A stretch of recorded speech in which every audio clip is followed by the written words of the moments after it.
አይደለም አካሌን ከዚህ በኋላ ህይወቴንም ለሰጣት ሳልሰስት ለሰጣት ከሷ ጋር ደስተኛ ሆኜ ለመኖር ዝግጁ ነኝ ፍቃደኛም ነኝ። ግን እቺን ቀን በጣም ስጠብቃት ስጸልይ ሩሃማና ሀብታሙ ዳግም አንድ ላይ መሆናቸው መታረቃቸው ተሰምቷል። ሰላም ውድ የኢትዮ አዲስ ነገር ቤተሰቦቻችን እንደምን አላችሁ? በማህበራዊ ሚዲያ በአንድ ወቅት በጣም አወዛጋቢና አነጋጋሪ የነበረው ስለ ሩሃማና ስለ ሀብታሙ ጉዳይ ዛሬ የተሰማ አዲስ መረጃን ይዘንላችሁ መተናል። ሩሃማ ኩላሊቱን የሰጣት ሀብታሙን ሰይፉ ላይ ቀርባ ስታመሰግን የሚያሳይ ቪዲዮ በተለቀቀ ማግስት ሀብታሙ በቲክቶክ በመምጣት ጥላኝ ሄዳለች፣ አንድ ላይ አይደለንም በሚል ቪዲዮ ይሰራል። በዚህ ምክንያት የተለያዩ ሐሳቦች በማህበራዊ ሚዲያ ሲሰጡ መቆየታቸው ይታወሳል። እንዴት የሚያስቀና ፍቅር ነው! በዚህ ዘመንም እውነተኛ ፍቃሪ ያለ የሚል ጽሑፍ ጋር የሩሃማና የሀብታሙ ፎቶ እየተሽከረከረ 24 ሰዓት እንኳን ሳይሞላው ውሸቷን ነው ጥላኝ ሄዳለች፣ ከብዙ ስቃይና ችግር በኋላ በጓደኞቼ ድጋፍ ነው ዛሬ የደረስኩት የሚል ቪዲዮን ሀብታሙ የለቀቀው። ከዚህ በኋላ ሩሃማን የሚያጣጥሏትና ሀብታሙን የሚያበረቱ አስተያየት ሰጪዎች ተበራከቱ። በዚህ ሰዓትም ሩሃማ ራሷን ለማጥፋት ትሞክርና ሆስፒታል ትገባለች። የተፈጠረውን ውዝግብ ለማጥራትም ሰይፉ ዳግመኛ ሩሃማንና ሀብታሙን ፓስተር ቸሬንም ጨምሮ አንድ ላይ ያቀርባቸዋል።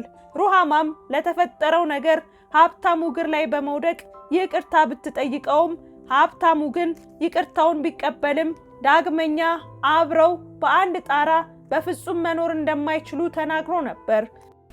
ይቅርታ አድርግልኝ እባክህ፣ በጣም ነው የምወድህ።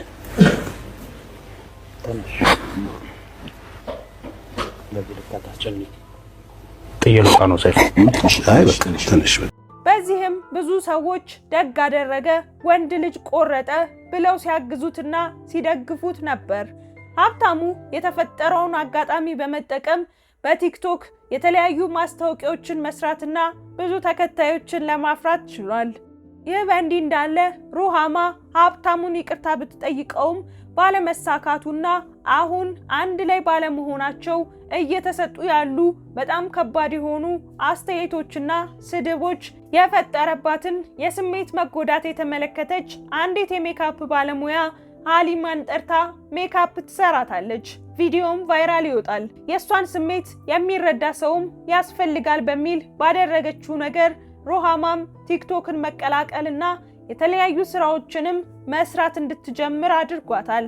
ታዲያ በዚህ ሁኔታ ተቋጭቶ የነበረው የሩሃማና የሀብታሙ ግንኙነት ወደ ቀድሞ እንደተመለሰና አይደለም አካሌን ህይወቴንም ለመስጠት ዝግጁ ነኝ ሲል ወደ ቀድሞ እንደተመለሰና ሀብታሙም አይደለም አካሌን ህይወቴንም ለመስጠት ዝግጁ ነኝ ሲል ተደምጧል።